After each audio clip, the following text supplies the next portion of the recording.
everyone. This is our online event for today. Oligarchy Then and Now, Manapat, some are smarter than others reissued. So we've heard of the word oligarchs, a big word thrown around so easily these days, and by no less than the president himself. A seemingly catch-all phrase weaponized by his followers to somewhat demonize the businesses who happen to be the president's flavor of the month. But what really makes an oligarch? What characterized the oligarchs then, and are we still seeing the same or mutated patterns now? Today, we celebrate the reissue of Ricardo or Rick Manapat, Some Are Smarter Than Others, a history of Marcos' crony capitalism. I use the word celebrate because this book finds its origins from a 40-page pamphlet, which many fondly called as the Octopus, reproduced by volunteers into 2,000 copies and passed around to help expose the excesses of the Marcos family and their cronies. We use the word celebrate because the Octopus at the time spoke truth to power, contributed to the discourse, or should I say disgust, against the family, and compelled more people, including the international community, to take notice and, more importantly, to take action. This collection of intensively researched, factual narratives not only exposed the Marcos family's regime and its cronies for the extravagance, pomp, and pageantry, but more importantly, for their pillage and plunder of taxpayers' money that decimated the Philippines to the ground. At this time, when our youth, who have not been around at the time of martial law, are so exposed to revisionist memes, distorted historical figures and numbers, and fancy YouTube videos extolling and sanitizing the Marcos regime from their misdeeds, the reissue of Manapat's book couldn't have been more timely. We are privileged to be joined today by the sister of the author and our esteemed colleagues and thought leaders from the academe who have undertaken extensive work on various related matters. They will be speaking from various parts of the world, so welcome to everyone. I am Leon Flores III, your moderator for today. As Ateneo University Press and the Ateneo School of Government join forces to launch the reissue of this still very historic and timely book, we welcome you all to this online discussion. So we're not wasting any more time. We'd like to proceed with the introduction and to talk about the book. We have the youngest sister of the author. The author is Mr. Rick Manapat. She graduated with a bachelor's degree in philosophy at the Ateneo de Manila University in 1981. And like the author, she was the recipient of the Philosophy Departmental Award of the university. In 1982, Christy went to the United States to join her brother in New York, who was then in exile. She lived with the author for 4 years while she completed her master's degree in philosophy at Fordham University. She is currently the Assistant Secretary to the Board and Treasurer of the United States-Japan Foundation. Coming in live from New Jersey, please help me welcome Ms. Maria Cristina or Christy Manapat. Take it away, Ms. Christy. Thank you very much. Depending on where you are joining us, good morning, good afternoon, and good evening to you all. It's truly an honor for me to represent the Manapat family at this book launch and webinar. Our family would like to express our thanks and sincere appreciation to Karina Africa Bolasco and the team at the Ateneo University Press, to Dr. Ronald Mendoza and his staff at the Ateneo School of Government, and to the many friends and associates who have contributed to making the annotated version of Some Are Smarter Than Others and this event possible. I now would like to acknowledge the members of my family who are virtually present. Maria Teresa Hayakawa, known as Baby, who is in Tokyo. Maria Lourdes de Pala, si Lulu, in California. Jose Alfredo Manapat, or Freddy, and Tita Clarita de Leon, other family members and Rick's friends and colleagues joining us today from different parts of the world. For the next few minutes, I will attempt to tell you the story behind the story. The story, of course, is the book, Some Are Smarter Than Others, reissued. But there is also the story about the author, my late brother, Rick. I will try to refrain from saying what is already in Rick's Wikipedia page and in the preface of the book. Instead, I will try to provide you with a more personal glimpse of who Rick was. However inadequate it surely would be, I hope it would provide you with some understanding of the person behind Some Are Smarter Than Others. The first slide, please. Rick in this photo is standing between our late parents, Angelita and Apolinario. He would have been 67 years old today. And by the way, that's me sitting right in front of Rick. Rick loved football and played many musical instruments. He played the piano, violin, a little bit of clarinet, and the trumpet. And he excelled in many subjects, in math, physics, history, economics, philosophy, and linguistics. He was fluent in English, Spanish, Filipino, and spoke German, French, and Italian. Rick was an idealist and pragmatist rolled into one. When I was about 16 years old, Rick offered to teach me how to drive a car. So naturally, I was very excited at the prospect, but he had one condition. I first had to read a book on car mechanics and learn how cars were made, parts of the car and how they work together. Because for Rick, the theory and understanding are just as important as action and practice. So early on, we became very cautious about asking Rick for help with homework. If any of us had a question on any subject, Rick would just give us a bunch of books to read and expected us to find the answers ourselves. He was relentless this way, but this was only because he expected the very best from us. When Rick was 17 years old, he attended a weekend seminar organized by Father Jose Blanco in Quezon City. Rick later said that this seminar changed his view of the world and his view of himself. He then made the decision to drop out of school for 1 year so that he could devote all of his time and energy to helping others. This was the beginning of his activism and commitment to serve. He joined CASAPI, Kapulungan ng Mga Sandigan ng Pilipinas, and became very politically active. Many CASAPI meetings were held in our home in Santo Domingo Avenue, and our family's residence became an open house. In fact, like a safe house, where members of CASAPI, some of whom are attending this webinar, would get together and they would meet, work, eat, and sleep at our home. As a member of CASAPI, Rick fought for the rights and fair wages of jeepney drivers, laborers, and farmers.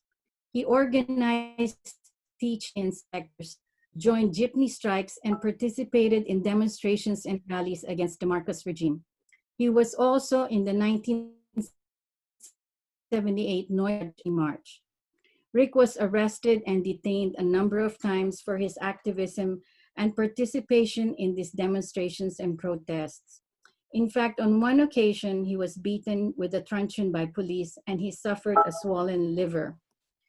There were other beatings and injuries, but he downplayed and concealed them from the family. These incidents never discouraged or dispirited Rick. On the contrary, he became more committed to the cause that he believed in. Next slide, please. In 1978, Rick wrote The Octopus. It was a documentary on how Marcos and his associates had accumulated wealth of massive proportions. A year later, in December 1979, Rick met the late Senator Benigno Aquino Jr., who congratulated Rick for The Octopus. It was Ninoy Aquino who encouraged Rick to develop the pamphlet into the book that we now have. Rick received death threats because of The Octopus. In 1980, Rick was forced to flee to the United States for his safety, and here in the US, he stayed in exile, away from his family and his friends. But even while in the United States, Rick was accused of being a member of the April 6 liberation movement, which claimed responsibility for the 1980 bombings around Metro Manila. Rick was in California at that time, and he was charged by the Marcos government of passing bomb materials supposedly concealed in a watch. But the continued efforts by the Marcos government to intimidate Rick, to coerce him to testify against Ninoy Aquino, including a visit from the FBI, all failed on Rick. It was in New York where Rick worked and labored on most of the book. I was with him for 4 years, and I witnessed how he meticulously did his research and writing. As I described in the preface, our small apartment was littered with newspaper clippings and articles. There were several boxes of receipts and notes, which he sometimes asked me to organize with him. He wrote mostly at night, driven by his commitment to expose the extent of the corruption of Marcos and his cronies. Next slide, please. After the People Power movement and 6 years in exile, Rick returned home to the Philippines. Tomorrow, in fact, is the 34th anniversary of his return home. This photo shows Rick's arrival at the Manila International Airport on August 15, 1986, being happily greeted by my father with a big hug. Next slide, please. It was in 1991, 29 years ago, when Rick's book was first published in the Philippines. It became the national best-selling book in Philippine history that exposed the Marcoses' unlawful wealth and plunder. The detail of his research and writing on the plunder and the institutional corruption is noteworthy, speaks to Rick's courage. On the right, you will see the original octopus, which was drawn by our mother on a piece of paper. The tentacles of the octopus symbolize the far reach and grip of Marcos and his cronies on almost all sectors of the economy and monopolies. This octopus has become the logo of the book and symbol of crony capitalism, a concept that has been popularized by Rick's book. Next slide, please.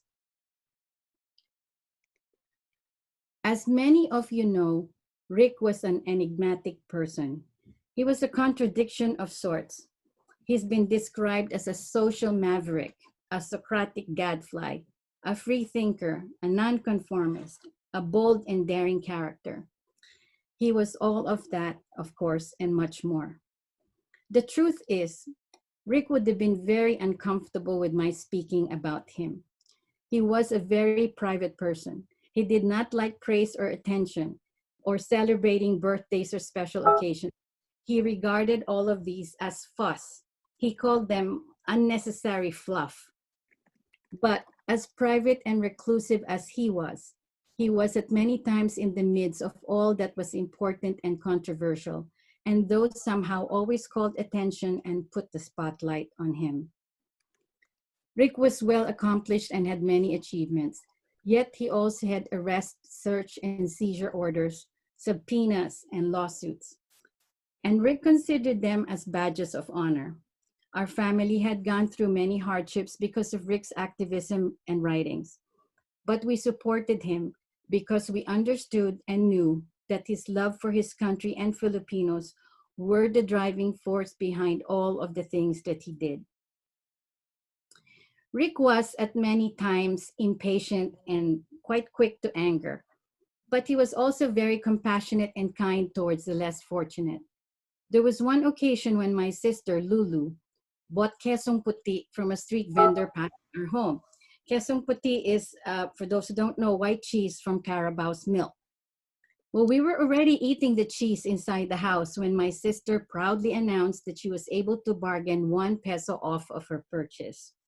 Was a big mistake on Lulu's part to say that, because Rick gave her a lecture on what 1 peso meant to the man walking under the hot sun, carrying a load of cheese and trying to earn a living.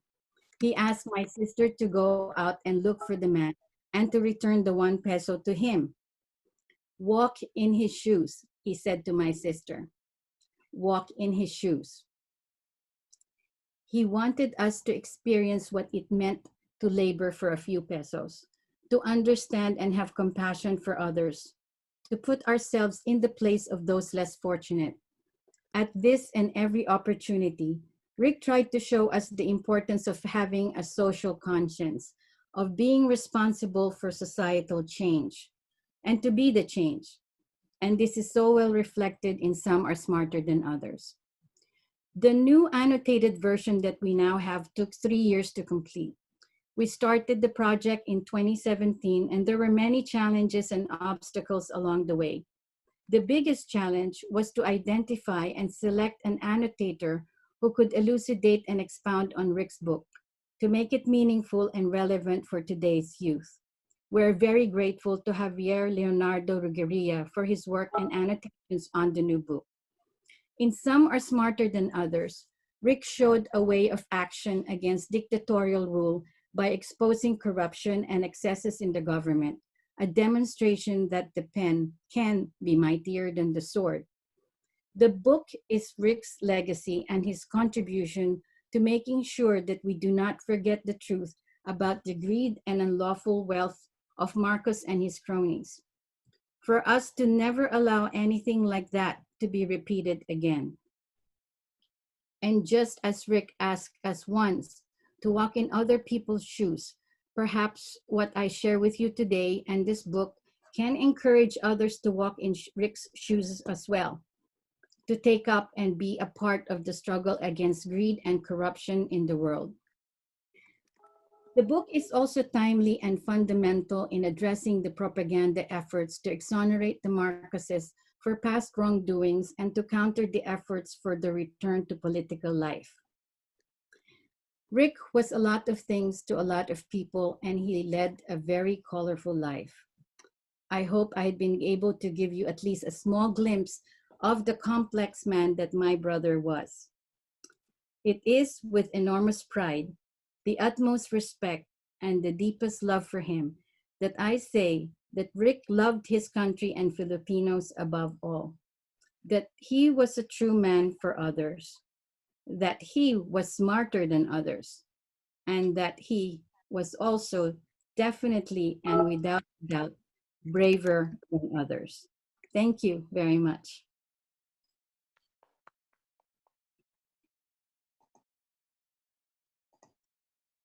Leon, I turn it back to Thank you. you, Ms. Christy. Yes, so thank you for that very personal sharing and for giving us a glimpse of the life of the Sir Rick Manapat. I know it's going to be a huge challenge for many of young people to perhaps walk in his shoes, but we can all attempt. We can all attempt to speak truth to power, to use facts, to research, and to use the pen, which can be and should be mightier than the sword. So thank you for that, Ms. Christie. Since you'll be staying on for the Q&A later, you have a chance, ladies and gentlemen, to ask questions to Ms. Christie here during the Q&A or open forum session later on. So we now proceed to our panelists, a panel of reactors. We're very privileged to have all of them right now with us, although they come from different parts of the world, and might I say from different generations as well. So may we start with someone from, before we go to the panel of reactors, I'm sure some of you have been asking though. Yes, you can buy a copy of the book, a reissue of the book, Some Are Smarter Than Others, A History of Marcos Crony Capitalism, annotated edition at the Ateneo University Press website. So this will be, the good news is that this will be available 20% off only at the Ateneo Press Shopee store. So it's a Shopee store this August 16 to 18 as part of the Aklatan All Filipino Book Fair. So for inquiries, you may email books.unipress@ateneo.edu. So let me repeat that. It's books.unipress, UNIPRESS, @ateneo.edu. So don't waste any more time. After this forum, you can right away purchase a copy of the book. Very, very interesting insights.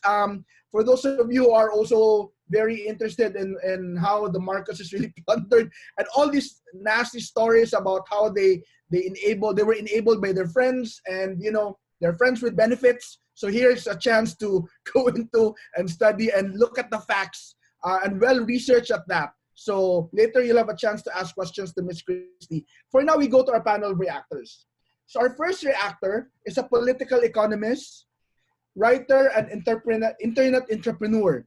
He is a co-author together with national scientist Dr. Raul Fabella, Dr. Emmanuel de Dios, Romeo Bernardo, and the late Dr. Cayetano Paderanga of the book, Momentum, Reforms for Sustaining Economic Growth. Here to discuss oligarchy during the Marcos regime and its economic impact, because we all know there's so many fake news moving around when it comes to the economic impact of the Marcos regime. Here to help us understand that. Please help me welcome the President of the Foundation for Economic Freedom, Mr. Calixto Chiquiamco. The screen is yours, Sir Toti. Thank you.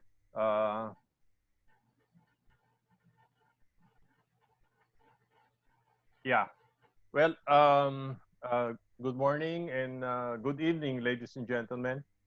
The topic given to me during the seminar on the 29th anniversary of the publication of Some Are Smarter Than Others by Ricardo Manapat is Oligarchy During the Marcos Regime and Its Economic Impact.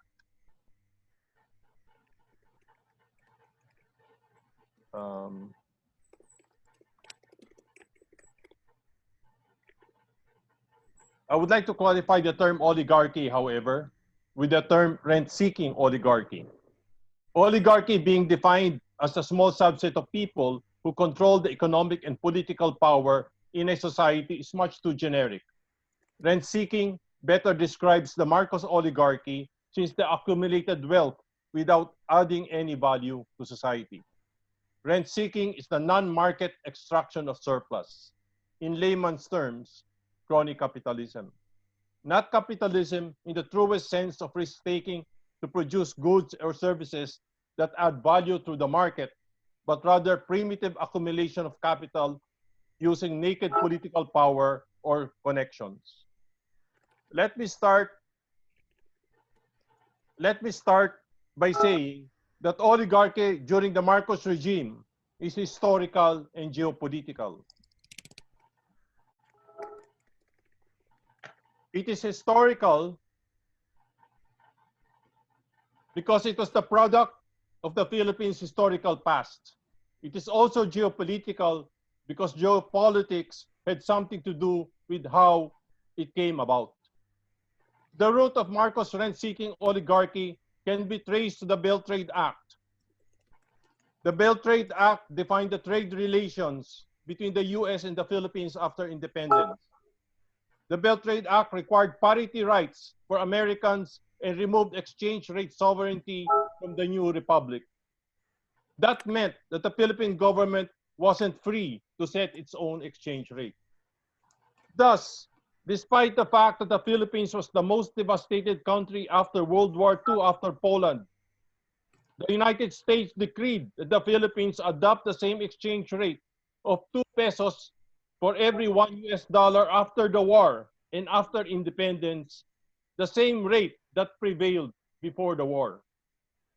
This was to ensure that the Philippine exports could not compete with US agricultural products since the US and the Philippines had free trade for 8 years after independence under the Belt Trade Act.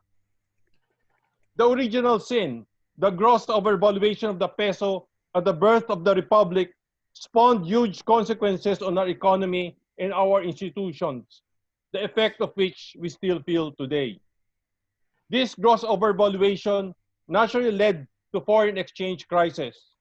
Therefore, even if the Philippines was given about $800 million in war damage reparations and hosting of the US bases after independence, the country shortly experienced its first foreign exchange crisis in 1949. Because the country couldn't use the price system to allocate scarce foreign exchange, it had to resort to government making the allocations through quotas and import licenses. This is where rent-seeking came in. Politics came to dominate economic decision-making. Institutions were distorted toward rent-seeking. Let us remember that the economist Ann Kruger first coined the term rent-seeking to describe foreign exchange allocation in India. It's not surprising then that we read this paragraph in Ricardo Manapat's book, page 69.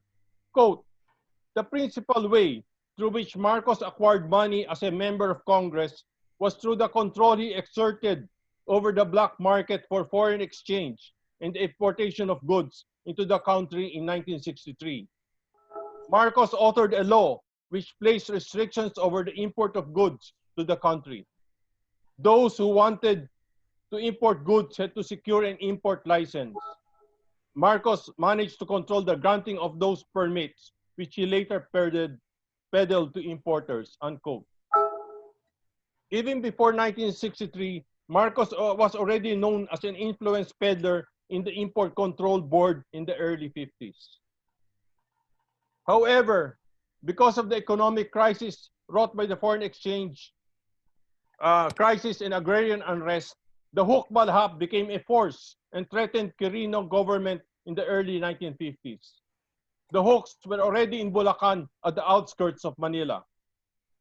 In response to the plea of former President Ramon Magsaysay, who had succeeded Quirino, the United States agreed in 1955 to amend the Bill Trade Act to amend parity and give back to the Philippines its exchange rate sovereignty in the Laurel-Langley Agreement. The most significant feature of the Laurel-Langley Agreement was to retain parity by giving U.S. citizens the monopoly right relative to other foreigners to own land and establishments in the Philippines, principally in public utilities, for 25 years. U.S. businesses, therefore, as monopoly foreign players in the domestic economy, became beneficiaries of the protectionist economic regime and reinforced the regime of rent-seeking.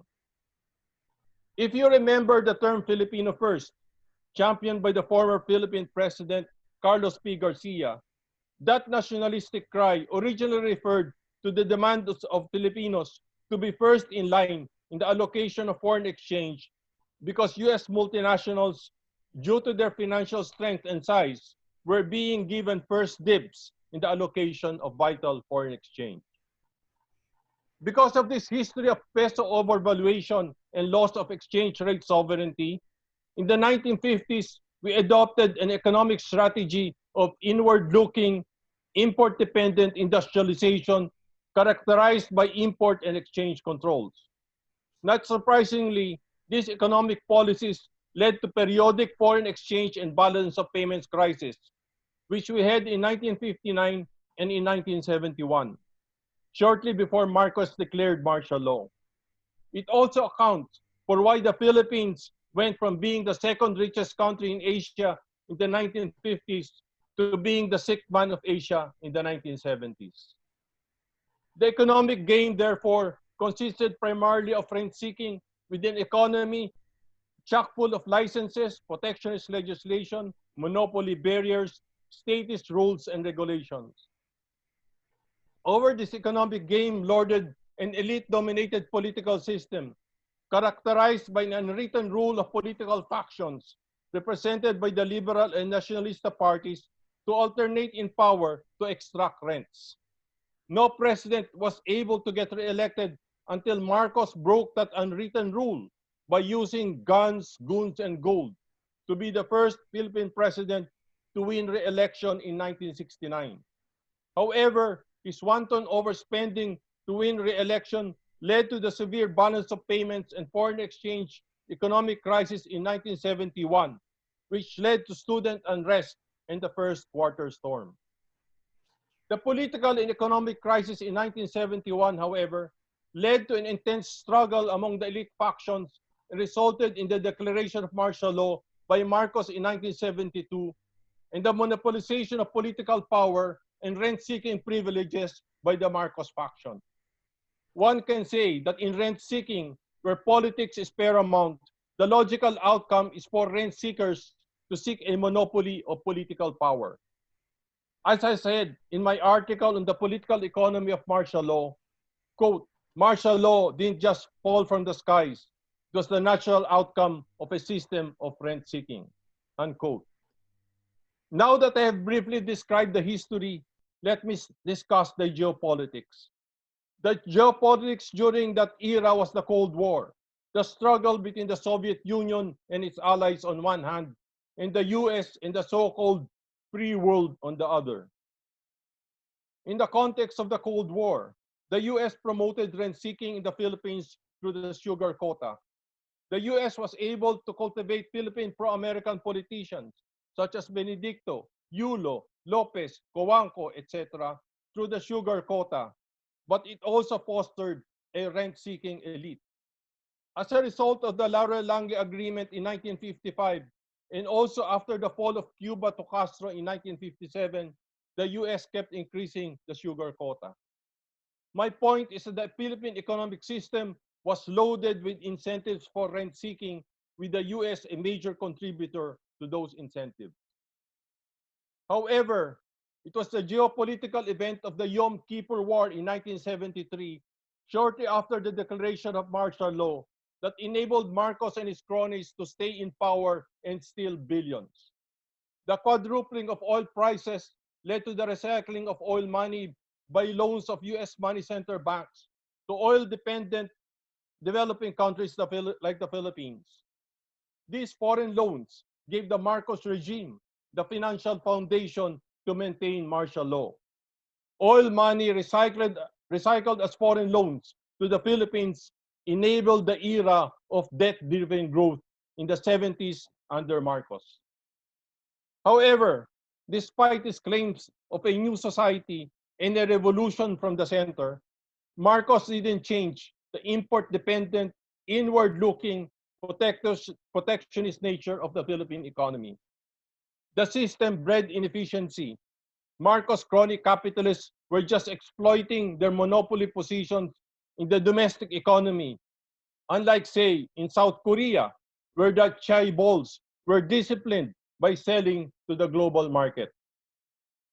Foreign loans, plus the export of people as OFWs, were for a while financing the recurrent trade and payments deficits until the huge loan repayments themselves became the problem. Another geopolitical event, the fall of the Shah of Iran in 1979, which dramatically increased oil prices once again, exposed the rottenness of the economic system under Marcos, and ultimately led to another more severe economic crisis in 1983, and finally led to the People Power Revolt in 1986.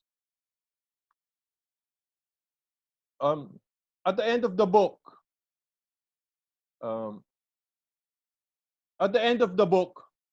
Manapat asks why the Aquino administration failed to recover the Marcos stolen loot and why corruption persists after Marcos. We can also ask why is it that 34 years after Marcos fell, we have this sense of deja vu.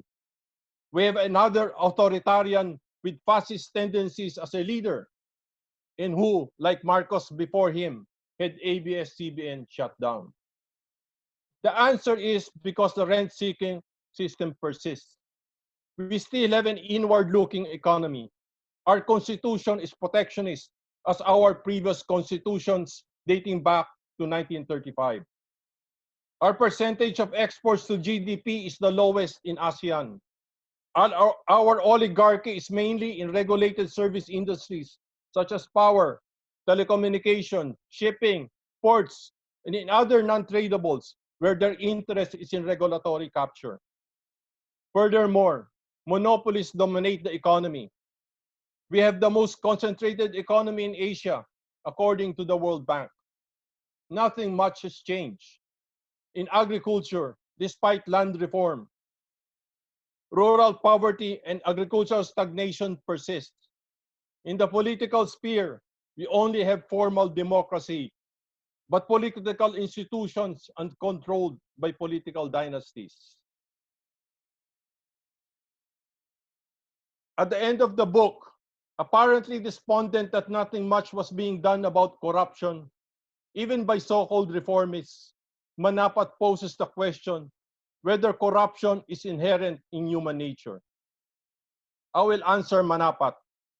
If we were alive today, that no, the fault lies not in ourselves, but in our history. We are just path-dependent. We are the creatures of our past. Thank you. Thank you for that beautiful ending, Sir Toti, and thank you for putting into context how there have been some mistruths, and for putting into context how oligarchy and rent-seeking behavior has persisted even until now. So very interesting. So I'd like to bring our audience to the Q&A. There's a Q&A button, so I'm thankful some of our reactors are also answering. Just to give you an example, there are some questions about why oligarchies persist up to this day, why they still have so much power, and this has been contextualized by Sir Totti that to a certain degree it can be traced to peso evaluation, and Dr. Leloy agrees with that. So there's also a question about the partnership between Marcos and the World Bank partnership. Yes, it's very it's well talked about in the book as well, a number of accounts and narratives on how loans were exploited, including, for example, the Chico River Basin and all other loans.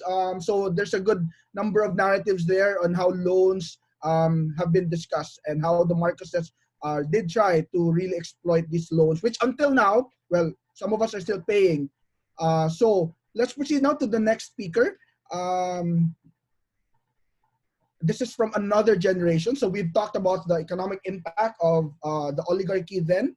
So now we will talk about more about crony capitalism. So our next reactor is a full professor and research fellow of political science and international studies at De La Salle University, Manila, or DLSU. Currently, he represents the Philippines in the Council of the International Political Science Association, or IPSA. He completed both his doctorate in development studies with distinction and his bachelor's degree major in political science from DLSU. He earned his master's degree in political science from the University of the Philippines.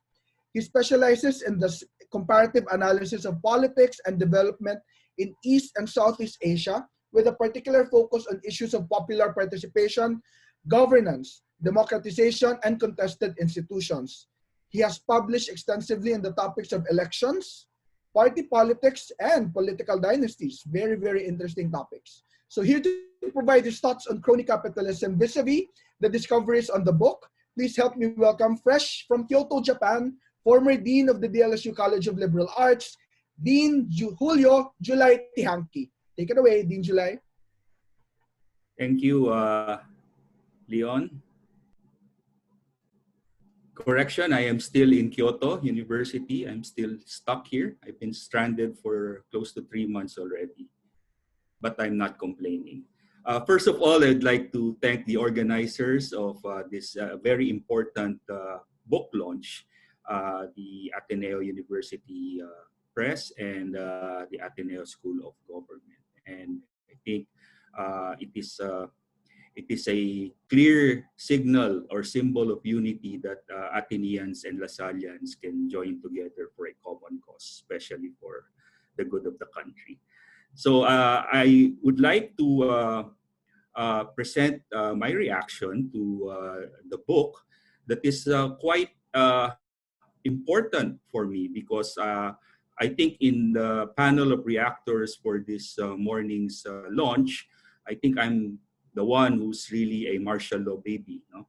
I remember when I was in high school, immediately after the assassination of Ninoy Aquino, I read The Octopus as one of the illegal Xerox copies being circulated at La Salle Green Hills during that time. So I also was in, I was doing my master's at UP when Some Are Smarter Than Others was first published. And I was an avid collector of the Smart File series that was also edited by Rick Manapat.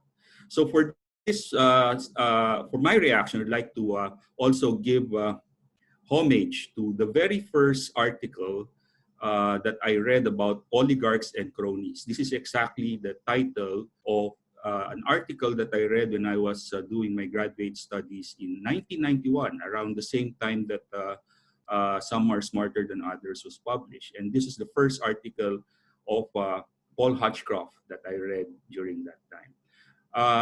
My task for this morning is that I'd like to situate the importance of Rick Manapat's Some Are Smarter Than Others in the overall literature of oligarchy and crony capitalism in political science, in political economy, and in social science in general. Let me begin. Of course, last week in the middle of the COVID-19 pandemic, Filipinos were waiting for our president to present us with his plans on how we will deal with this existential crisis. Instead, we were treated by the usual populist narrative of the very same source of his political capital, which depended on the depiction of society as being divided between an us against them narrative, or in his case, the so-called pure people versus the so-called corrupt elite.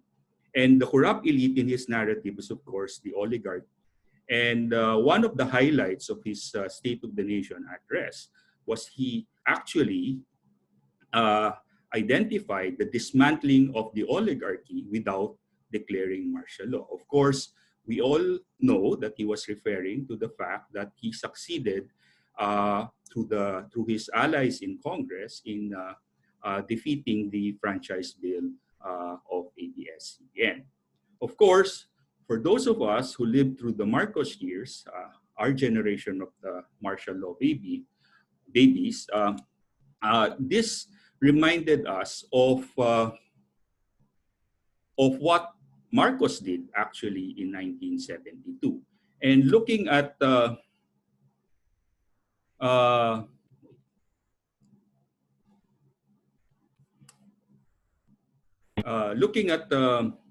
rereading Some Are Smarter Than Others, there are interesting passages in the book, and the most important chapter for me in the book is actually chapter 2, in which Rick really detailed the origins of crony capitalism in the Philippines. I would like to focus on one particular crony of Ferdinand Marcos, who actually benefited from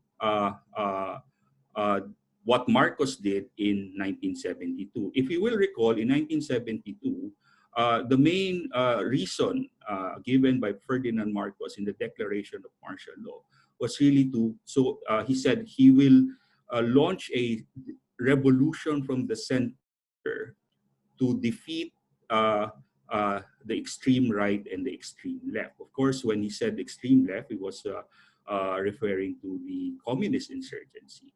And he referred to the oligarchs or the oligarchy as being part of the extreme right. And part of that was appropriating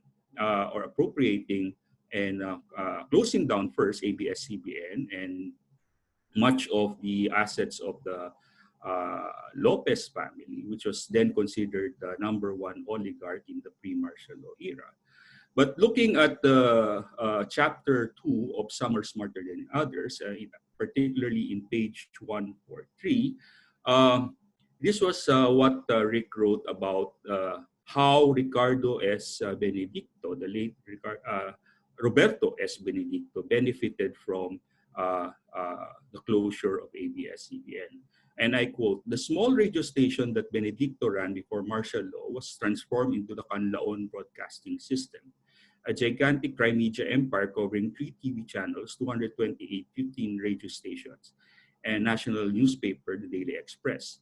The nucleus for this network came from the privately owned ABS-CBN. Under the guise of the national security, the military first took over the facilities on 8th of June, 1973. So, of course, we all know that Channel 2 was transformed into Channel 9 and became one of the primary propaganda outlet of martial law.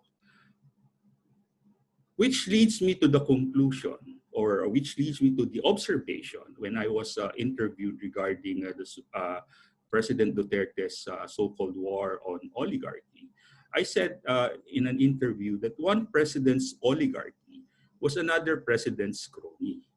Because to my mind, the real issue is crony capitalism, or the use of political connections instead of productivity to accumulate and defend material wealth. And if we will look at the top business conglomerates or organizations in the Philippines, some of the big corporations took decades, even centuries to build. There are certain new players that in a span of 4 years have already become one of the major players in our economy.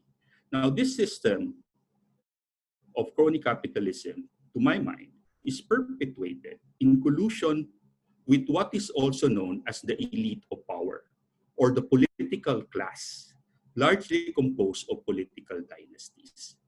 Which leads me to a typology that was first introduced by the late the late political scientist David Werfel, who distinguished between the elite of wealth and the elites of power.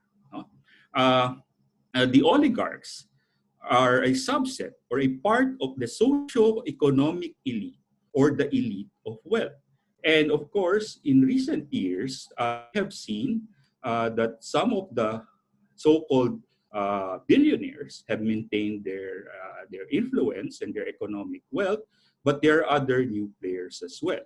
And in the Filipinos on the Forbes list of billionaires, the Lopezes have already new billionaires have already eclipsed the wealth and the political power of the Lopez family. The elites of power refer to the political class. And in the Philippines, of course, we all know that clans and not parties are the main building block of Philippine politics, particularly in elections. And largely, the elites of power belong to the so-called political dynasties. No? Nathan Kimpo, another political scientist based in Tsukuba, Japan, observed that the oligarchic elite is the combination of both wealth and power.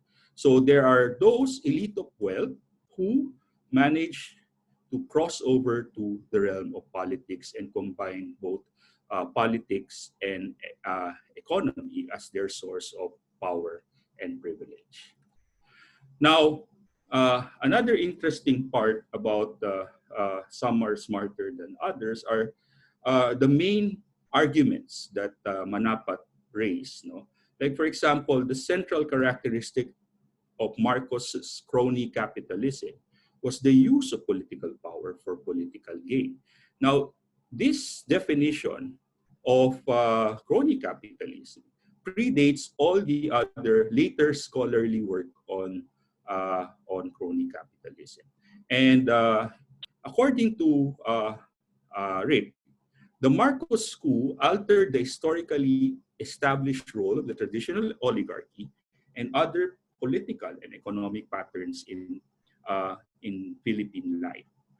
From the dissolution of some of the old social forces and the coalescing of new ones, emerged a new set of actors which form a new oligarchy spawned by the Marcos school. So despite Marcos's avowed goal of dismantling the oligarchy, he simply created a new set of oligarchy from his small circle of cronies. The new elite was nothing more than a large subset of the old oligarchy. And segments of the old oligarchy built alliances with the new oligarchs in order to survive.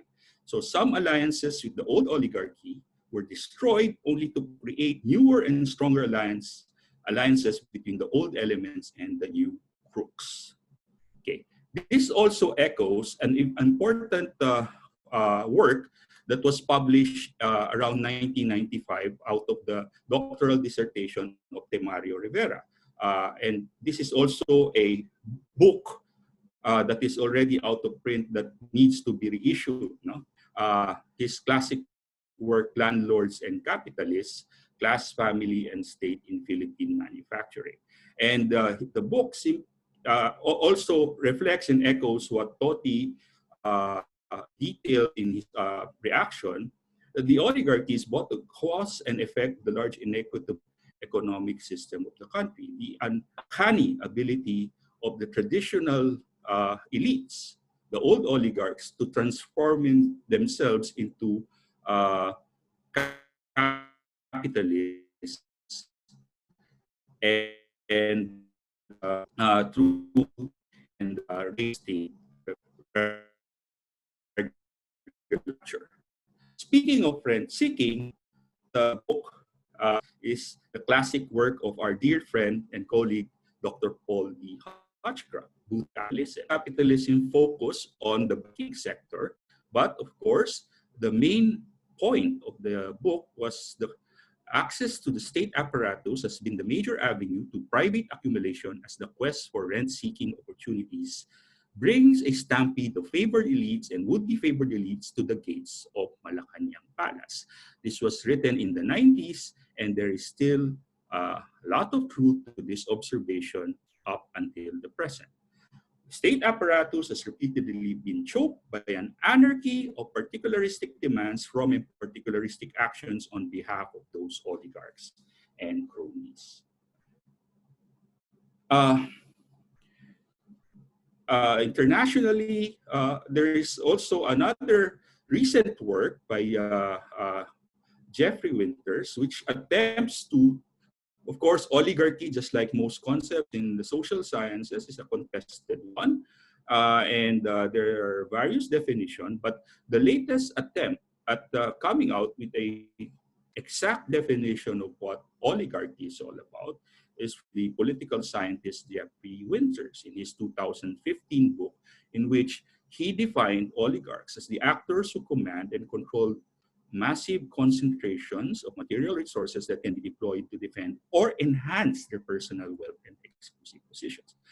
So oligarchs refer to those individuals of extreme wealth who use their position of wealth and power to defend or enhance their personal wealth. So there are billionaires and there are billionaire oligarchs who would use their resources to defend and to further enhance their wealth through the use of political power.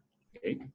So oligarchy does not simply refer to the old oligarchy, as some defenders of the current administration are saying. No?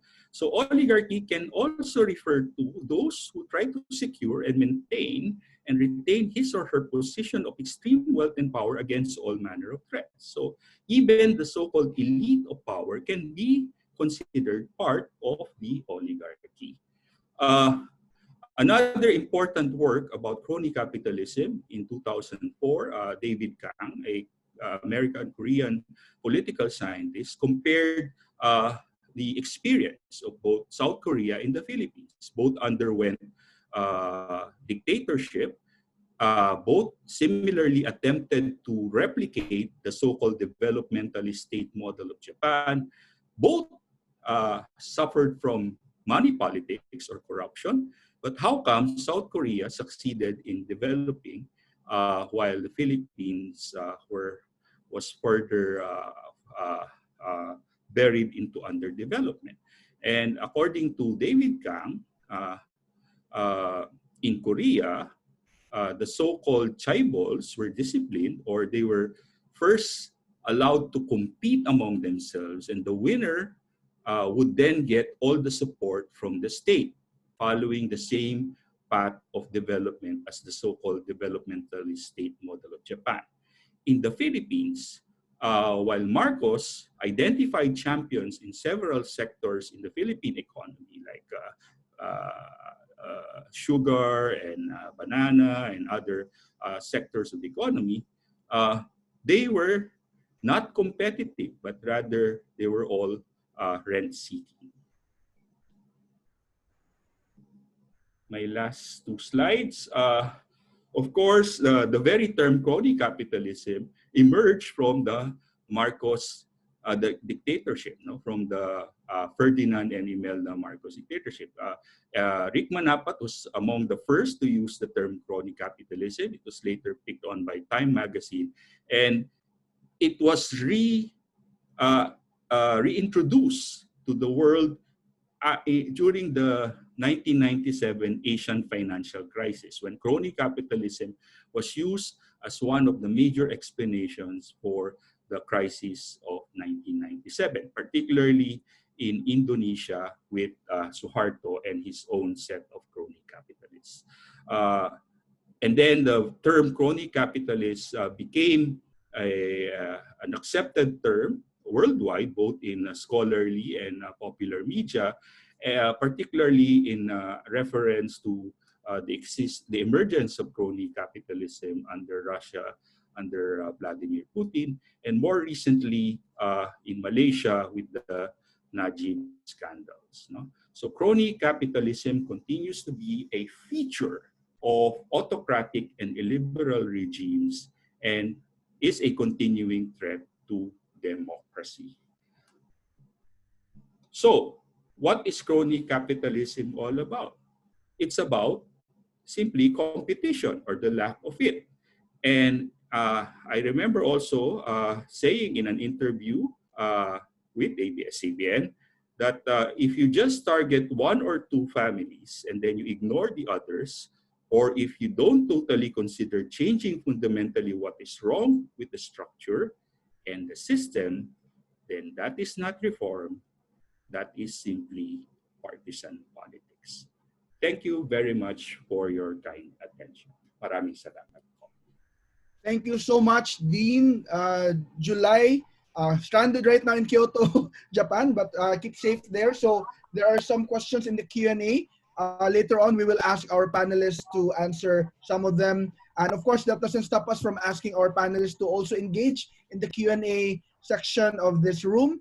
So feel free to just ask away your questions. In fact, we can see a few questions in here, like what is the definition of rent-seeking, which partly Dean Joel has already tackled as well. Perhaps Sir Toti can chime in.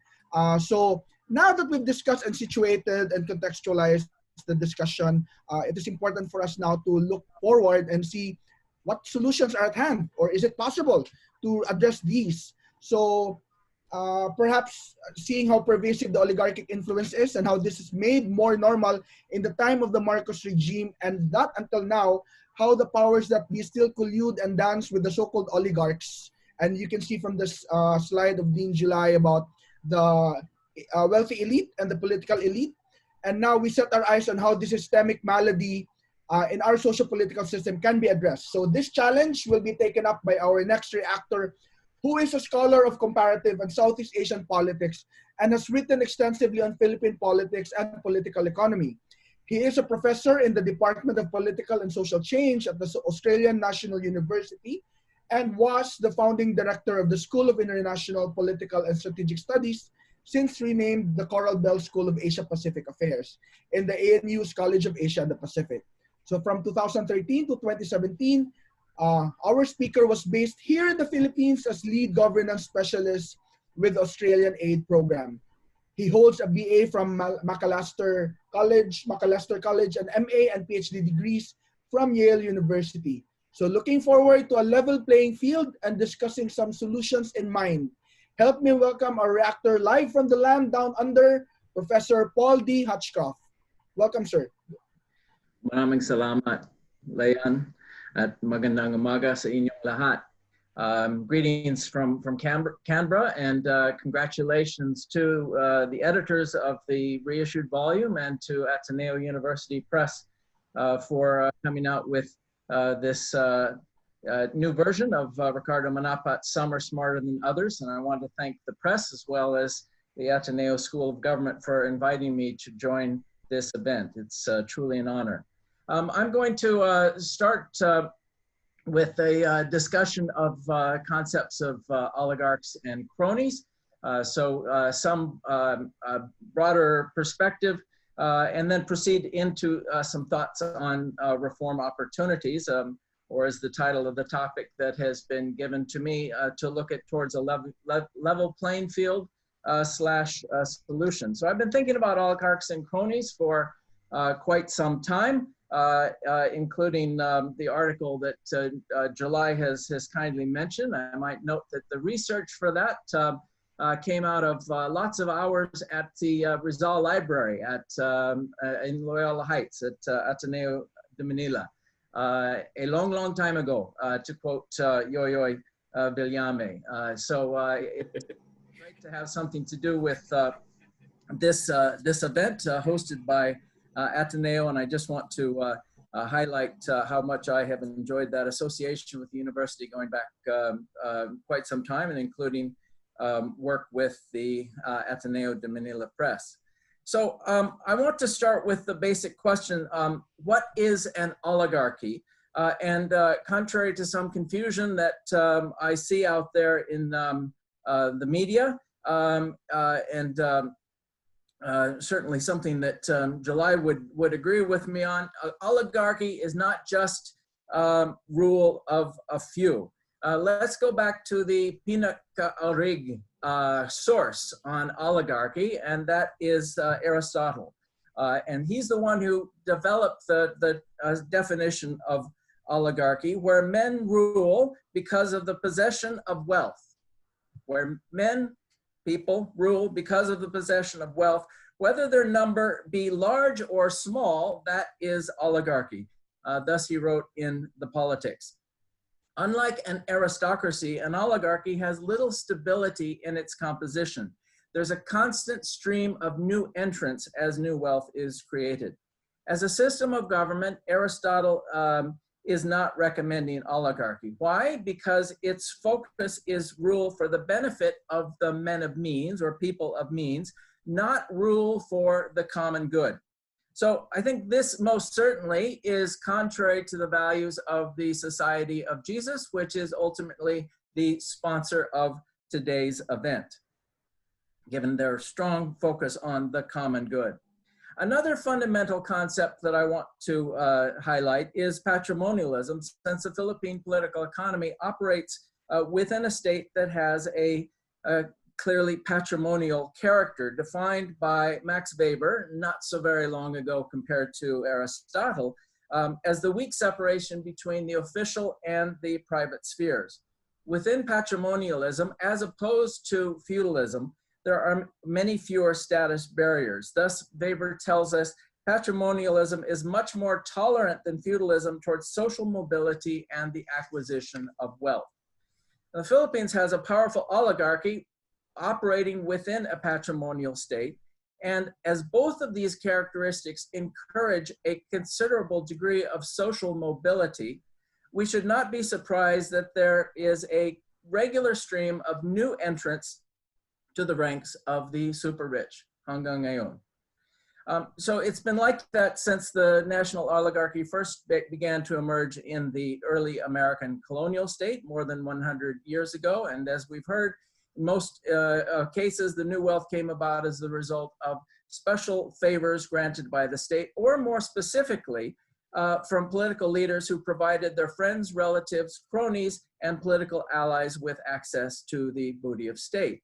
Now, oligarchs, by their very nature, oligarchies, I should say, by their very nature, evolve a great deal over time. And this is certainly so in the Philippines.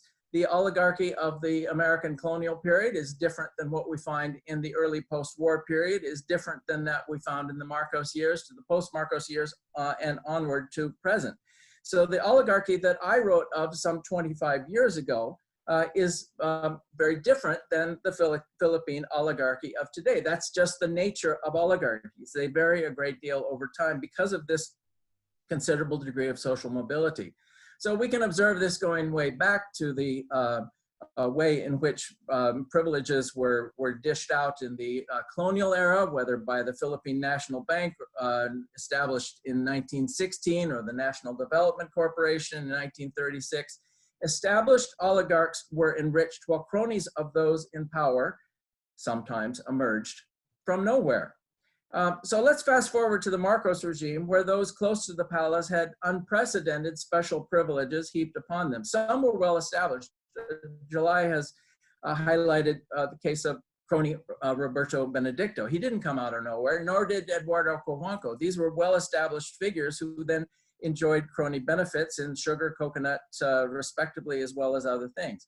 Other cronies were virtual unknowns, like Herminio Decini, married to a cousin of the First Lady and a golfing partner of the President, whose firm was granted special lower tax rates for the importation of tobacco filters.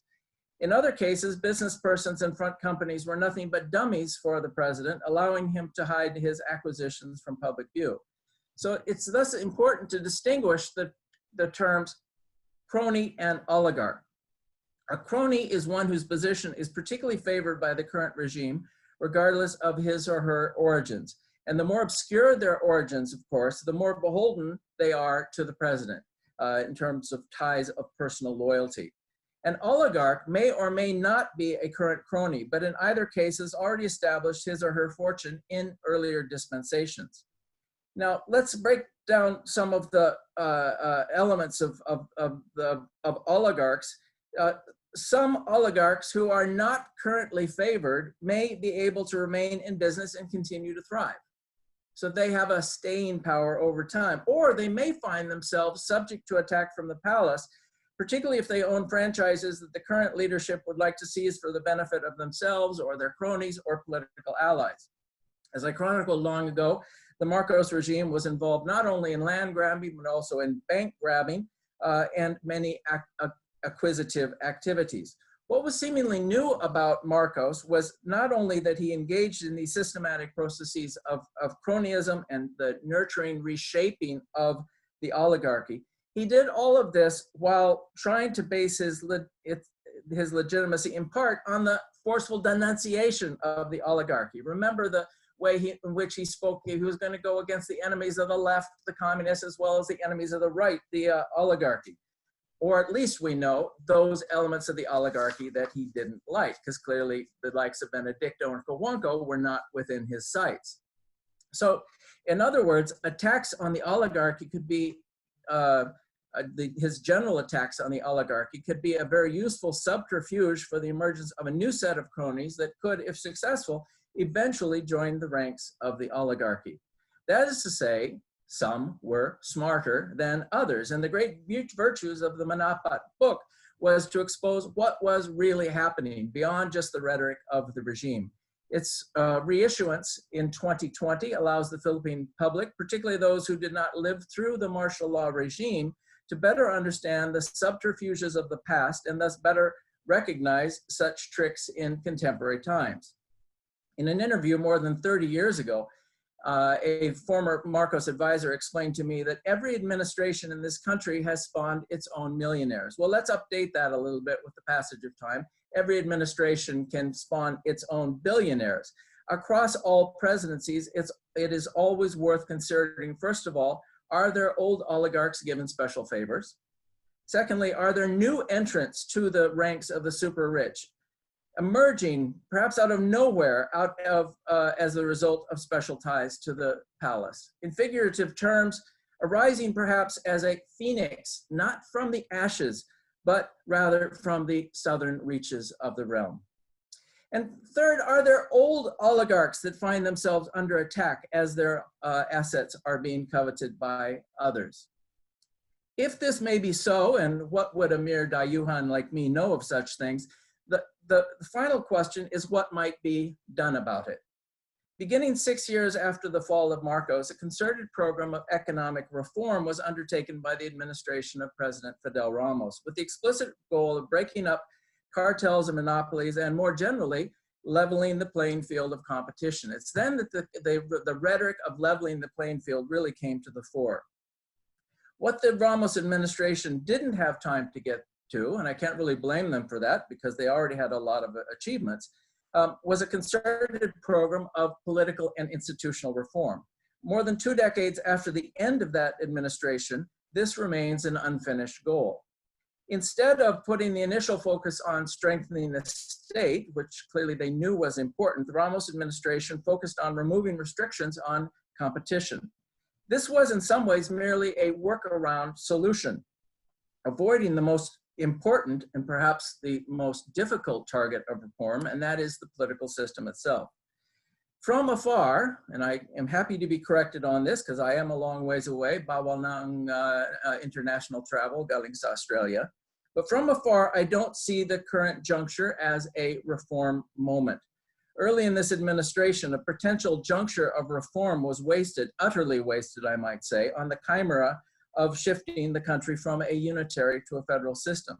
As the power of the administration wanes in its final years, and this is a long-standing pattern across all presidential administrations in the Philippines, I don't think we should expect to see any major push for change, for political reform to emerge until the next administration is sworn into office on the 30th of June, 2020.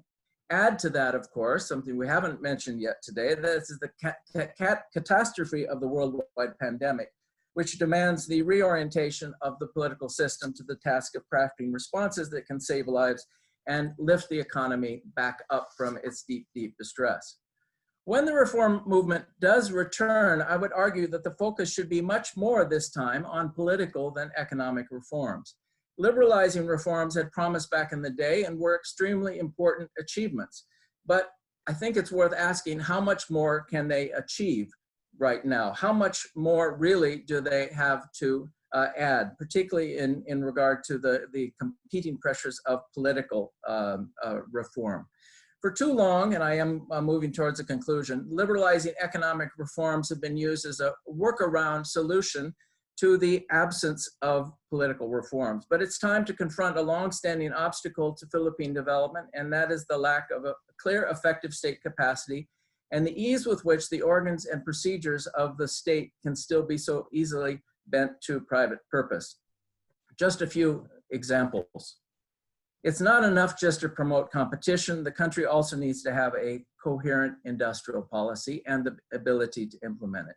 It's not enough just to pursue policies that would open the economy to foreign investment. Rather, it's necessary to regulate that investment to try to ensure that it's providing the right kind of jobs, that is, not POGO. And that investment is not threatening national security. That is, not selling out the national grid, literally and figuratively, or not replacing what is an annoyingly inefficient domestic duopoly, which could turn out to be a foreign-controlled monopoly, bringing with it massive problems of cyber insecurity. Third, it's not enough just to give out land certificates to farmers. The government must also ramp up its agricultural extension services, as well as provide marketing assistance and other support. Fourth, it's not enough to locate new revenues for healthcare, such as excise tax, as important as all of that is. The government also needs to build a viable national healthcare system, taking inspiration from Southeast Asian neighbors that have achieved considerable success in this regard. We certainly know from the pandemic, and you can see it with the decline in US power right now, health care is a national security issue and needs to be treated as such.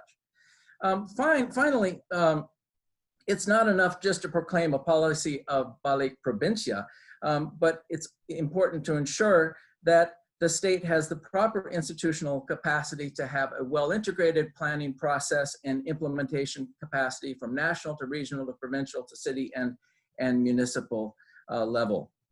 So all of this requires concerted efforts to strengthen the bureaucracy, which in turn will require the undermining of a patronage system that serves as such an obstacle to bureaucratic coherence. Any effort to undermine patronage must begin with the redesign of the current electoral system, which essentially guarantees the non-programmatic basis of electoral contestation. I fear, I'm going to end on a slightly pessimistic note, but don't worry, there's some optimism coming in just a second. I fear that none of these reform solutions currently have any clear chance of success, but they do remain vital goals for the future when a reform movement does reemerge. And as that note of optimism at the end, we can have faith that such a moment will come forth again someday. Thank you.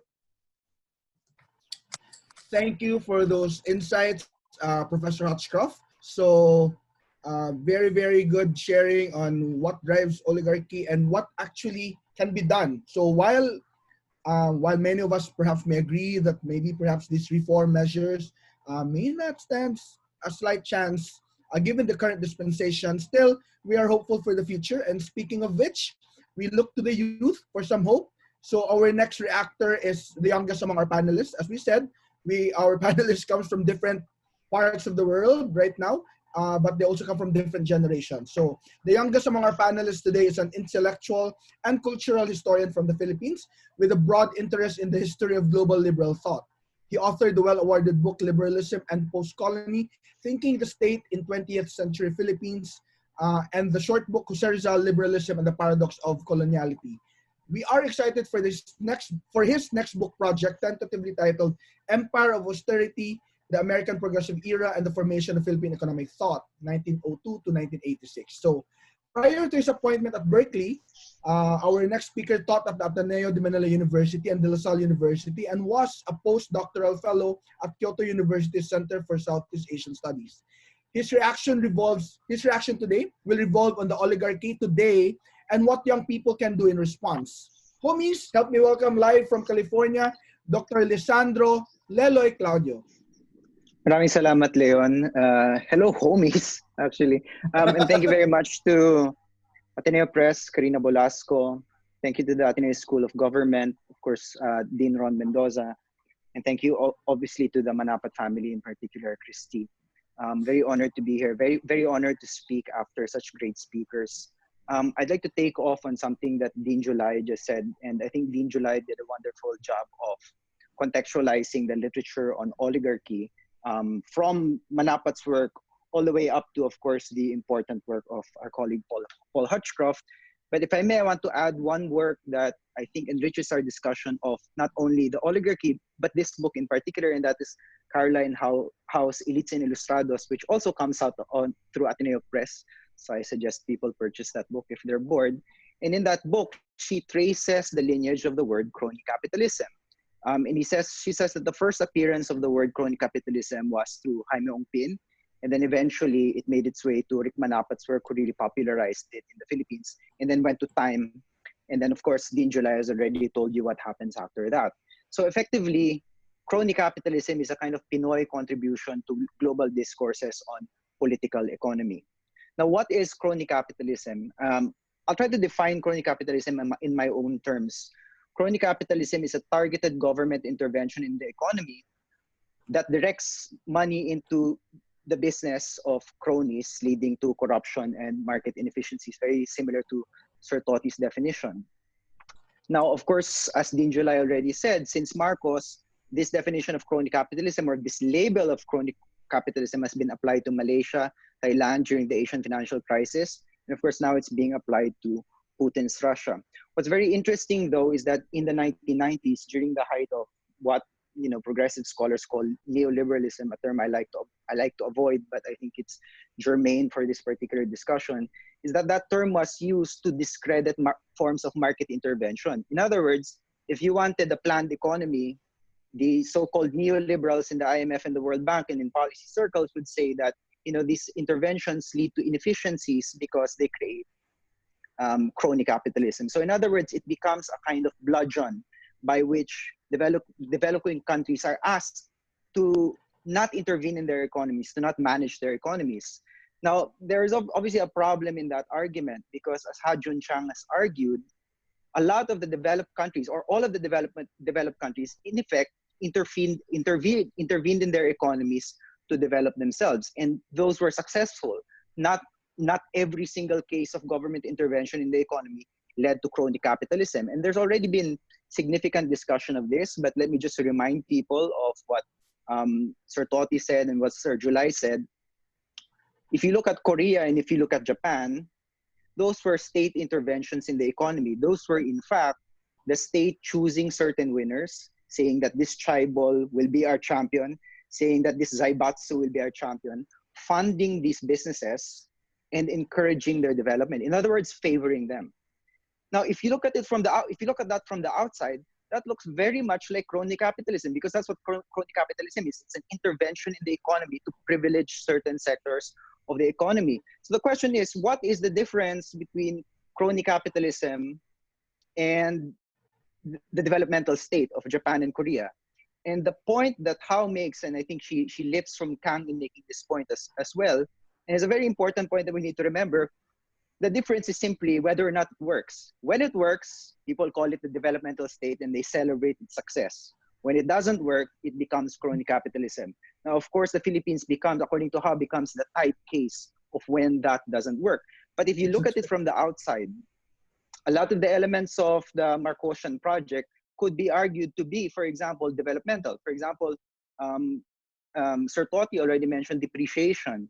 There was significant peso depreciation during the Marcos period, something that did not happen in the 40s because of the restrictions, but something also didn't happen in the 50s because of the austere administration of one of the worst economists in Philippine history, one of the worst policymakers in Philippine history, to my mind, Central Bank Governor Miguel Cuaderno, who refused to depreciate the peso even if we already had the right to depreciate the peso. So externally, it has some of those attributes. Now, what's the biggest problem, I think? What's the legacy, therefore, of the Marcos regime? The legacy of the Marcos regime, I think, is that it discredited developmental interventions into the economy and turned it into crony capitalism. And therefore, it is constraining our economic imagination until now. So I give you the example of peso depreciation. I think Toti Chicamco came up with a really great op-ed a couple of weeks back, arguing that depreciation is one of the ways out of this economic crisis we're undergoing now because of COVID. But one of the reasons why a lot of policymakers won't touch depreciation is because it's become associated with the corruption of the Marcos regime. So our economic imagination is limited as a result of what the Marcoses did. A final example of how the Marcos regime delimited our economic imagination and has prevented us from exploring other opportunities. Currently, for example, we have the lowest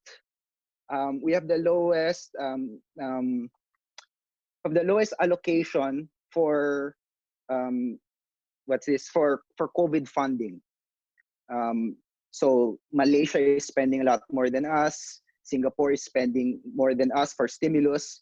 And the ironic thing is that we're in the middle of a massive recession, and also we have the worst case count in all of Southeast Asia, and yet our stimulus spending is a lot lower compared to other countries in Southeast Asia. Now, the PID says that if we don't do anything about it, 5.5 million Filipinos will enter poverty this year. Right? So if we don't spend on stimulus, 5.5 million Filipinos will enter poverty this year. Yet it is difficult for us to spend on stimulus because in order to spend the 1.3 trillion pesos necessary to enact the Accelerated Recovery and Investment Stimulus for the Economy Act that Stella Kimbo has proposed, we need to borrow a lot of money. And when you borrow a lot of money, you of course subject that to the corruption and rent seeking of the Philippine economy. And as a result, Kimbo is having a hard time passing the bill. Why are we having a hard time passing a stimulus bill when it's absolutely necessary? I argue that it's the ghost of Marcos preventing us from exploring stimulus and Keynesian economics at a time when we need it. So this is, I think, the legacy of crony capitalism during the Marcos regime. It's a kind of discursive legacy. It's a kind of legacy that's also related to the way we think about economics. We are de facto austere in our economics because Marcos made us austere. We're afraid of debt, even if it's needed. We're afraid of stimulus because we think that any money that courses to the government is going to be stolen. And we're partly right because Marcos showed it to us. So I know I was supposed to talk about the youth. I guess the only thing I want to say about the youth is, can the youth reimagine the limits of Philippine economics, and can we find ways to intervene in the development of our economy, especially during a time of crisis, without having to relive the kind of crony capitalism that transpired during the Marcos administration? Thank you very much. Thank you for ending with a challenge, Dr. Leloy. So now, primarily, we've reached a point where of course, we're kind of running out of time. So we hope to end in perhaps by 11:45. But we will give a chance to our youth reactors as well. So we are so fortunate that we have with us. We'd like to hear from them because primarily these are members of our society who have not experienced the Marcos regime or martial law. So we have someone from Ateneo de Manila University. He's the president of Ateneo Debate Union and the Department Secretary of Student Involvement, El Consejo Atenista. So help me welcome J.R. Gomez. J.R., take it away with your quick reaction to what you've heard so far. Thank you so much, Sir Leon. Again, I'll make my reaction very quick. Thank you for our speakers for this very incredible session. I think I'll start by saying that this session has nothing. It is nothing but I really feel overwhelmed after hearing all of our speakers for today. But more importantly, I feel overwhelmed because of the current situation that our country is in right now and how it's all connected to our topic for today. I was born in 1999. I'm gonna be 21 tomorrow. I have to admit that I have never heard of Rick Manapat's book before until this one. I have never seen the octopus as a symbol of oligarchy. And although the martial law has been discussed in our school before, it has never been discussed this contextualized, and I've never learned about the extent of the consequences of Marcos's actions and like rent-seeking behavior, for example. So I think on top of my head, I feel robbed of our country's history because of the very fact that I have to learn it this way through independent interactions with different groups and not through proper systems like our educational institutions. So I feel robbed, and that's really frustrating, and that's really sad. Because although I know better now, I'm in a privileged position where I have access to a lot of information. I can't say the same to the rest of my peers, to people my age, because even though I was given this opportunity, for example, to be part of this webinar, not every young people has that kind of opportunity, and therefore they remain susceptible to historical revisionism, to fake news, especially in a time where we literally live online, where troll armies have taken over, and it's very hard for young people to be focused, to remain critical, and to prioritize what they should care about. Um, and this issue, this issue that we discussed today, although I have I already know better now, and I know more about the Marcos regime and everything. I think what today's highlight is that despite the fact that we're living in a different time, we're in a precarious situation as a society where we're about to relive the horrors and the situation that our um our countrymen were forced to live in the past. And I agree with all of the speakers that this is a challenge for young people to not to not allow the same severity to happen again. And although it's frustrating, we have, as young people, we have to direct that frustration to positive action. As Sir Leloy said before he ended this talk, and I hope that all young people, especially those who are watching with us right now, take up the challenge to reimagine what we can do to not allow this kind of society, this kind of situation to happen again. That's all for my end. Thank you very much, Sir Leon. Thank you very much for all of our speakers again. Thank you for that wonderful sharing, JR. And we feel you. Many of us feel robbed. I'm hopefully part of a generation. And I think this injustice can be fixed soon. So our next reactor from the youth is someone who's also stranded in Cebu, but she's studying in Manila and in Ateneo de Manila University. She is the Secretary General of Akbayan Youth, Loyola. Kindly help me welcome Ms. Cara Angan. Hello, good morning to everyone. Thank you so much for this session. And I'm honored to be in the presence of great scholars to discuss such an important conversation in our country. What struck me the most really was the realization that the imposition of martial law wasn't just a big bang. It was the result of so many historical and systemic decisions that enabled a regime like this. So for those of my generation who grew up in a post-EDSA Philippines, we're taught that the imposition of martial law was a result of individual events like the Plaza Miranda bombing or specific rallies or events of unrest right before the declaration. I think that the lack of discussion of all the history that built the systems that enabled martial law makes it so much easier to relegate it as a static moment in our past because of how we frame the causes of ML as the communist insurgency, visceral images of the bombings and other things like that don't necessarily viscerally happen in the same way now. And I think even now, in our liberal or progressive circles, when Duterte won by a landslide, we were in shock with how the Filipino people could allow this populace to win. without recognizing all the systems that fueled Duterte's narrative to win the masses. In the same way that the oligarchs and these dynasties keep winning the hearts of the masses. I think that it is systems like crony capitalism and inequality in the Philippines that enable our history to repeat. And it really takes a change of our systems and not just changes in figureheads to be able to really address the root of this problem.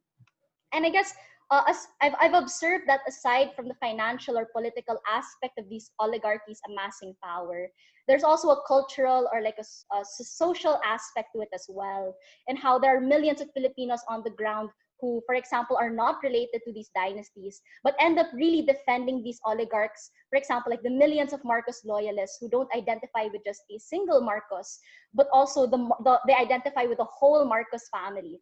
So I guess it's also not just a revolution per se of our systems and of our of economics, but it also has to talk about what's the social cultural aspect of this issue, and how are we able to address this issue not just from the perspectives of oligarchs and putting systems in place, but also how do we change a culture that people identify with these families and identify with these people in power. So I'm very excited to just see a future where young people such as ourselves in this panel and with the rest of the people outside this panel, I'm excited to see where we're going to take this when it comes to changing these systems once the youth or when people like us are in these positions to change and are in these positions to make a decision. So thank you so much for this great discussion on all these systems that enable these regimes, and I'm so excited and I'm so honored and thankful to be part of this. So thank you so much. Thank you, Cara, for that very intense and very insightful sharing as well. So it was good that you discussed about how the youth can reimagine and start to take things on their hands and take things forward. We have the same question here almost in the Q&A room that we have to all panelists. It is from Rex Drilon. To all panelists, it is clear that we can learn from the dark years of Marcos and the continuing darkness since 1986. We know who the good oligarchs are and who are the rent-seeking ones. And we know the good political dynasties and the evil ones. The challenge is, what do we do moving forward? So, anyone would like to answer? Particularly, and perhaps we go into the discussion of, are there good political dynasties? Are there bad ones? Perhaps Dean July would you like to answer this? Or yes, okay, yes, yeah. Go ahead. Time and time again, as regards the dynasty issue, it's not a question of good or bad political families or political clans. No, it's always a question of good or bad systems. No, and a system that allows for the monopolization of political power in the hands of a few families for centuries, no, not even decades, no, is actually a bad system. No? It's, in short, it's all about institutions. No? It's building public institutions. And as Paul already mentioned, and most of us have already mentioned time and time again, it's building institutions. It's about structures, it's about systems, it's about institutions. But again, the question is how. No? That is the big question mark. And here, the importance of popular mobilization comes in, because as we have seen time and time again, walang magsasalba sa ating sarili kundi tayo rin. No? Ang solusyon ay nasa kamay ng taong bayan. Ito ay nasa kapangyarihan ng sambayan ng Pilipino. In short, it's time for people power once again. Thank you for that, Dean July. Anyone else from the panel? Political scientist here. I think it's it's not politics first. It's really economics, because the economics provides incentives when institutions get created. And to me, what was wrong with the 1986 so-called revolution was that actually it was a restoration of our pre-martial law system, And it's the same, the Constitution was protectionist. It contained the same protectionist provisions as the 1935 Constitution. And that has fostered the oligarchy that we see now, that Duterte as the populist is now trying to, like when he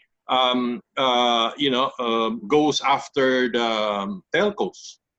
That the duopoly of the telcos was made possible by the fact that there's no competition in public utilities, because of the protectionist nature of the Constitution. At the same time, I think the one thing wrong with the 1986 revolution was really the land reform was focused mainly on land distribution, but not on productivity.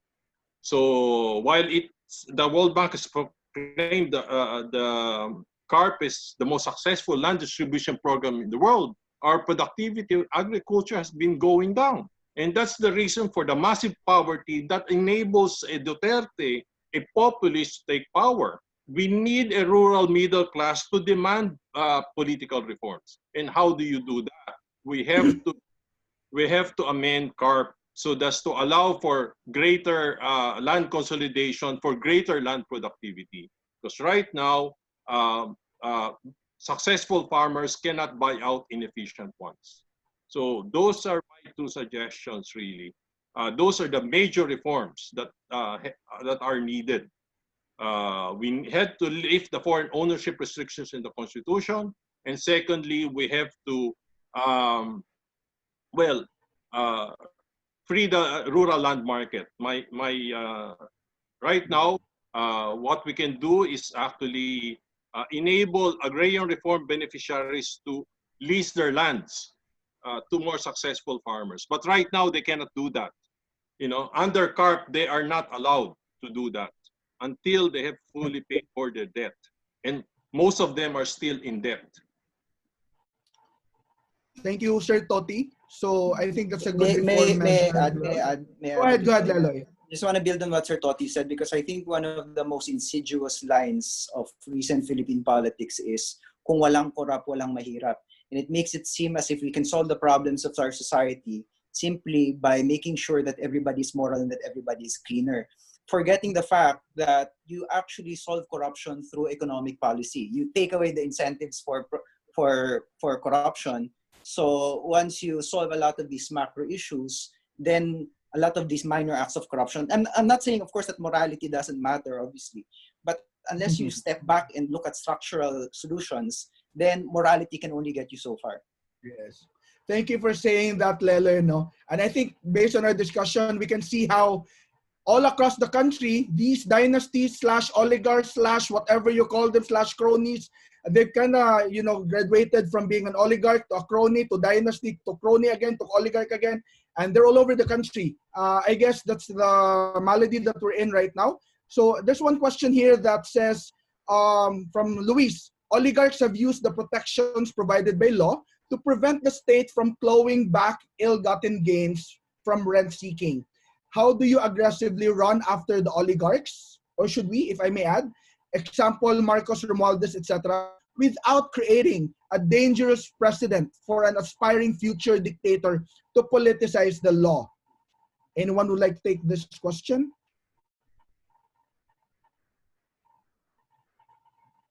How do you aggressively run after oligarchs without creating a dangerous precedent for an aspiring future dictator to politicize? Or should you run after? There's no answer to that, but the nice thing is that the United States is going to have that same problem very soon, or maybe in 4 years. So maybe you can start talking to them. Thank you. Dr. Paul, would you like to say something? Sure. Just to follow up on what Leloy just said, definitely we're going to be seeing this in many of the world, including the United States. And what is necessary is that you have an impartial judicial system that is able to deal with these issues, so that it's not acts of arbitrariness coming out of the White House that determine things. But it gets back to July's important point about the system. It's not a matter of good oligarchs, bad oligarchs, etc. It is really the larger system that needs to be highlighted, and we can't forget the important imperative of political reform across many different realms. As we do so, I think we need to capture it within a clear historical perspective, understand the rise of oligarchs and cronies over time, the kind of historical perspective that Toti so usefully gave us at the outset here today. And just one example, let's look at the Rockefellers that were involved in quite rapacious activities back in the 19th century. I don't think anyone would call them good oligarchs. It was picking up on July's point, it was a bad system that allowed them to thrive. But over time, they have legitimized themselves, and you get certain parts of the heirs of that Rockefeller fortune that are doing some very good things. But they know that they are expiating the guilt from the money that has derived from the oil baron past of the family. I think they know that. I don't know the Rockefeller brothers, but a lot of good things. Thank you, Dr. Paul. So political reforms. One who would like to add one more? Go ahead, sir. I'd just like to add that I think the way forward is I think Leloy has mentioned about what's the difference with Korea and Japan. They were outward looking. You know, their oligarchs, so-called oligarchs, of course, still needs a role of law at home if they're going to compete globally. You know, so in fact, if you look at those countries with the best state institutions, those are export-oriented. They're outward-looking. You look at Taiwan, you look at Japan, you look at South Korea. You know, they needed a strong bureaucracy if they're going to conquer world markets. So we have to be outward-looking. The problem that we have now, our political economy, most of our oligarchs are in regulated industries and non-tradables like real estate. All right. So thank you, Sir Toti. We'll end with one last question, and I'll ask Miss Christie. I hope we can. I wish we had more time, and this is starting to become really interesting. But I'd like to throw this question, which was earlier on in the Q&A.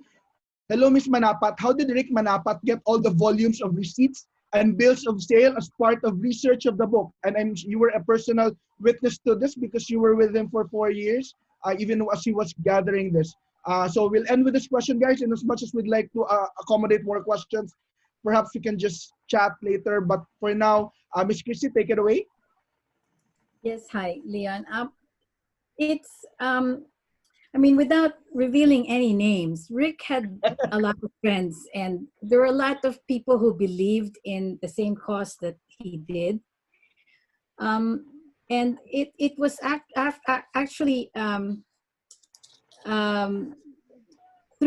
through friends who were able to secure some of the, they were able to lend to him some of the items that were covered from the residences of the Marcoses when they fled. So there were a lot of investment slips, actually trading slips. At that time, I wasn't really understanding what I was looking at, but you could tell, you know, so many stocks of X stocks, and there were thousands and hundreds of thousands of dollars transactions, and there were so many receipts. There were photos, there were stationery, there were some items, you know, they put it all in one box and allowed Rick to take a look at it and go through it. We sorted it, and he used that meticulous. He was very meticulous in looking at all of those papers and little slips. We would, you know, he asked me to put all of the investments on the same stock all in one pile, and there were many. I mean, it took us many weeks to figure out what they all were. But basically, the short answer to that is he had friends who helped, and these are the same people who believed that that something had to be done with the plunder that the Marcoses did. Thank you. So Thank you for that. While the Marcoses also had friends who enriched themselves, Sir Rick Manapat and his group and his organizations also had friends who help out. And I'd like to end on that note. It's been fantastic sharing and interaction among esteemed members of the academy, everyone, and our dynamic youth leaders. Thank you to our speaker, Ms. Cristina, our reactors, Sir Toti, Doc Paul, Dean July, Doc Leloy, and of course, JR and Cara. Again, everyone, you can get your copies of Rick Manapat, Some Are Smarter Than Others, A History of Marcos Crony Capitalism at the Ateneo University Press website. This will also be available, take note, at 20% off only at the Ateneo Press Shopee store this August 16 to 18 as part of the Aklatan All Filipino Book Fair. For inquiries, you may email books.unipress@ateneo.edu. So after having learned from this discussion, let us challenge ourselves to keep the conversation going and, more importantly, to take action in whatever way we can best contribute. After reading the book, you can create content, be it a video, a meme, an article, or whatever form suits your skill or talent. What is important is we keep the conversation alive. We use the truths and facts from this book and other books as arsenal to ward off disinformation and revisionism. Remember, no small effort is ever too small. This book started out as a 40-page pamphlet called The Octopus. It was reproduced by volunteers holed up in an apartment for 2 weeks, like housemates a la Pinoy Big Brother in Bahay ni Kuya. The first 2,000 copies were then distributed and reproduced and passed on from one hand to another, pretty much like Jose Rizal's No Limitang Here at the time of Spanish colonization. At the time of martial law, we could say this pamphlet became viral, so to speak. So let us take inspiration from an idea whose time has come and arrived exactly at the right moment when the nation was in the midst of impunity, violence and killings, falsehoods, incompetence, corruption, governance by propaganda. Wait, am I still talking about the Marcos regime? Anyway, nonetheless, the challenge is on every well-meaning Filipino to continue the conversation in our dining tables, group chats, Zoom meetings, and classrooms, even in toxic comment section. So we all have an obligation to speak truth to power and facts to falsehoods. We carry the burden to stand up against injustices and corruption. To paraphrase, and I'll end with this, Ateneo School of Government's Dean Ron Mendoza, like the valiant youth leader of his time, Rick Manapat, who stood firm against the tyrant, we hope that a new generation of patriots will find the courage and competence to chart a path to a more optimistic future for the nation, one that is just, equal, inclusive, and progressive, because we can all be smarter than others. Thank you, everyone. Keep safe and healthy. This has been Leon Flores, your moderator for today, now signing off. Thank you. Thank you. Thank you.